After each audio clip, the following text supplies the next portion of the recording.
For 68 years, New York City Opera has been at the forefront of the nation's operatic life. And as we move into a new era for the company, we'll hold fast to the spirit of innovation and excellence and enterprise that has made us indispensable on the world stage. So as we leave Lincoln Center, there is tremendous artistic opportunity. We have a chance to match the repertoire that we believe in with theaters that ideally suit that repertoire. And at the same time, we can bring New York City Opera literally into the fabric of New York City itself. We're inaugurating our 2011-2012 season at BAM. We're opening with a new staging for us of La Traviata, directed by Jonathan Miller. Jonathan directed the wonderful Elixir of Love production we gave this last season. He has a wonderful production of Traviata. It will star Laquita Mitchell, a terrific young singer who is herself a Brooklyn native, and so we're extra proud to be bringing her to Brooklyn in this coveted title role of Violetta, and David Pomeroy in the role of Alfredo. It has never been seen in New York, and we're thrilled that a new production, leads off a season of all new productions. It runs at BAM and Repertoire with the U.S. premiere of the prima donna Rufus Wainwright's marvelous opera. Elton John has called Rufus the greatest songwriter on the planet, and I think he may be right. He's an astonishing and gifted songwriter in many different kinds of music.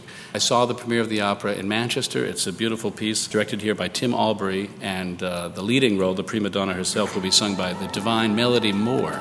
Melody made a great debut this last season with us. She's a glorious musician. I think she will sing the pants off the role. And then we think the Gerald Lynch Theater over at John Jay College is an ideal spot to perform Così fan tutte. Christopher Alden will be directing again. Christopher directed an extremely successful production of Don Giovanni for us, and this will be the second in our Da Ponte Mozart cycle with Christopher. It's a terrific cast. We're very proud of Amanda Majeski as singing Fiordiligi, Jennifer Holloway as Dorabella, Alan Clayton, a marvelous British tenor, as Ferrando, the great Rod Gilfrey as Alfonso, my old pal Phil Cutlip is returning to New York City Opera as Guglielmo, and delicious Marie Lenormand as Despina.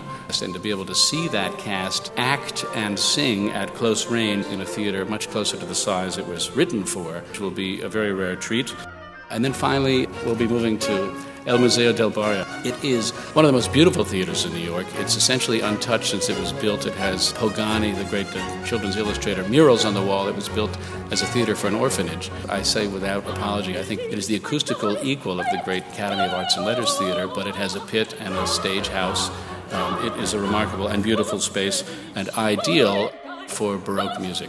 This season we are going to be performing Telemann's opera Orpheus, written for the Goosmarkt, the Gansmarkt Theater in Hamburg, which was the first opera for the citizens, not for fancy people. It was in fact called the People's Opera, the Bürgeroper. Compared with, say, Handel, who was about 4 years his junior, Telemann's music is much richer in instrumental color and there's much more formal variety. It's not strictly a string of da capo arias. There are duets, heaven forbid, and quartets, and even recitative in quartet, if you can imagine such a thing. The title role of Orpheus, a beautiful role, will be sung by Daniel Teat, a wonderful baritone and a terrific artist, and Gary Wado will be conducting. Gary conducted with tremendous beauty our Don Giovanni. It's a glorious season of works. We are racing forward into the future. Glories of our present and past, I think, portend a future of enormous promise.